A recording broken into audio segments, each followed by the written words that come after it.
Jay Carney said Congress now has some breathing room to work out a long-term measure. Breathing room? We're already gasping. Joining me now, two Tea Party House Republicans who say the cuts must be deeper and voted no on their version of the CR earlier this week.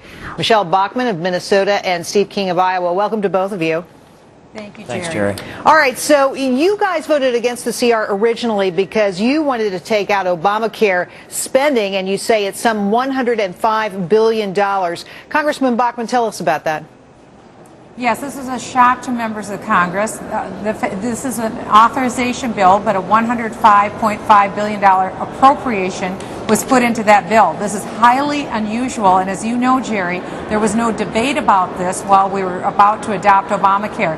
This is money that is already in the form of post-dated checks. President Obama is cashing these checks from now until 2019 for the purpose of implementing the government takeover of health care by bureaucrats in Washington, D.C. People at home don't want this bill. Well, Congressman King, to you, I mean, where's the support from your party on this? I don't see John Boehner, I don't see Eric Cantor saying, hey, you guys are right, we got to get that out of there. Well, I think the support has grown. I know that when Michelle and I and Louis Gohmert and three others voted no on the 2-week continuing resolution, it looked like we might be marginalized and our position wasn't that strong. Then I predicted you'd see that number grow.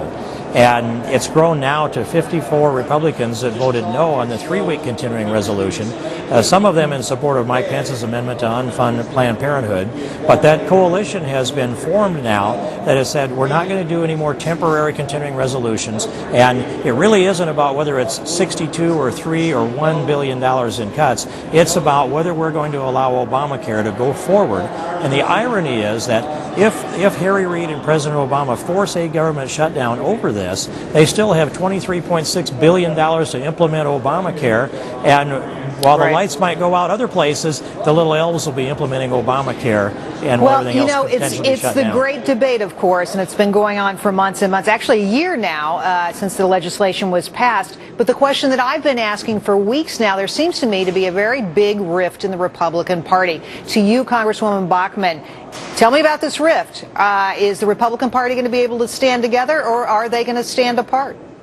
No, we will stand together. I think one thing that we see is that coming from the Democrats is a willingness to cut approximately $5 or $6 billion out of the budget. That's ridiculous. That's the best they can do. The American people are saying enough is enough. Now is the time to cut. Congressman King and I are saying let's start with the $105 billion in Obamacare. That's a healthy amount to cut, and there's a lot more besides. When you have a $3.8 trillion budget, Jerry, there's a lot to cut, and we think cutting back on the government takeover of health care is the first place to start. And to that point, I mean, how many continuing resolutions can we have? Are we going to run the federal government every 2 weeks with a different and new budget? I want to read you guys a quote from Eric Cantor. Just days ago, he said, we cannot continue to fund the government with a series of stopgap measures, and I'm hopeful that this is the last short-term CR we will have to deal with. You guys want deeper cuts. Tell me, Congressman King, how can you do that? Well, it can be done if our conference comes together, and I will say that, again, it's to these principles. If we're going to see this unconstitutional takings of American liberty funded while we're working with some smaller short-term cuts, that won't work. The patience of the conference is over. I think Eric Cantor is right. We need a continuing resolution for the balance of the fiscal year to September 30th, and in it needs to be the policy language that was passed by the majority of the House of Representatives. We can stand our ground on that, and the President will have to decide if he loves his Obamacare so much that he's willing to make all of the rest of the functions of government held hostage to that. The American people will side with us, Jerry. That's a pretty dramatic stand. Congressman Bachmann, to you, I want to take in a slightly different direction here. I think there's a lot of frustration out there among Tea Party members, not with you, but with other Republicans who want to continue spending, don't seem to want to hold the line. And I want to read you a comment from Mark Meckler, who said, Congressmen are a fungible commodity. They are losing the support of the people who got them elected, that is. Congressman Bachmann, are you concerned that the very folks who elected you are now going to see you as part of the problem? No, people are very thankful for the work that we're trying to do here. They see that it's a very tough stand that we're taking on cutting the $105 billion out of Obamacare. And for our colleagues who voted for the resolution, that doesn't mean that they don't also want to get rid of the $105 billion. They just believe that we need to have a different tactic. But what the American people are looking at is that Washington is completely out of touch. Washington wants to continue to grow bigger bureaucracies, and the American people are saying no to the government. They want government to get out of education, get out of health care, and get out of their back pockets, frankly. And so they want Republicans to stand up and do what they said they would do during the election, and that's cut the spending and get government out of private industry. Congressman King, I want to give you a chance to respond to the same question. Do you think that Tea Party members are really frustrated with Congress generally? Are they feeling like, boy, you know, we asked Congress to stop spending, to cut spending and do it dramatically, and we're not seeing what we want? Well, I have an open dialogue with some of the people that have emerged as being effective members of the Tea Parties, and you know, we have to remember there are thousands of different chapters across the country, and no one person speaks for them all.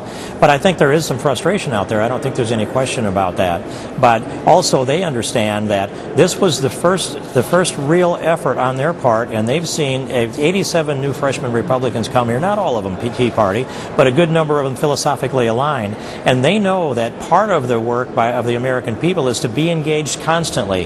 They were engaged with committee chair selection and also as far as the steering committee rules of the House of Representatives, and they're going to be engaged in the elections in 2012. I'm glad they're here. I'm glad they're engaged, and if the American people had been engaged to the level of the Tea Parties, we wouldn't be in the condition that we are in today. Well, everybody's paying attention to you guys now. I'll tell you, I've got one more question for Congressman Bachmann. You've been on the road.